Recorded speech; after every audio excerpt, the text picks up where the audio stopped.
Guys, we got more Hare Krishnas here in Coolangatta. And we also have this place called Retro Sheila. And look, it's all about the 40s, 50s, 60s, and 70s antiques, retro, vintage. Retro Sheila.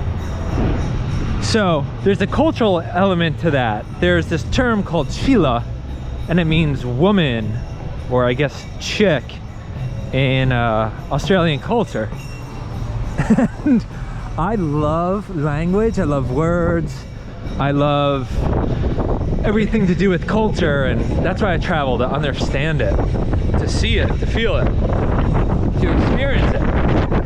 And so I was just in the local bar and I asked a bunch of dudes who are around my age what Sheila is, and if it's derogatory or if it's a compliment, and how it's perceived by the general public. And they looked at me and they just said, oh, it just means chick, mate. And I said, if I called the girl a Sheila, if I referred to one as Sheila, will they get upset? And the guy kind of said, maybe. I mean, probably won't be taken well. Won't be terrible, but won't be great. And he told me that basically the term isn't really used anymore, that if I said it, people would think I just jumped off of a time machine, and that it's essentially just a really old term, used to be used but has fallen out of usage, which is interesting, right? Because times change, things change, and language changes.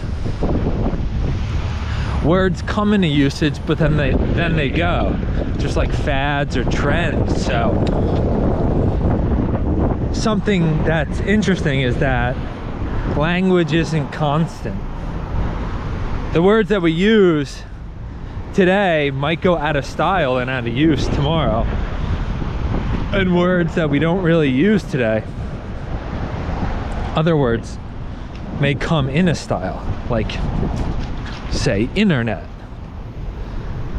That's like a new word that is used all the time now, but 50 years ago it didn't even exist. So as the world changes, language changes,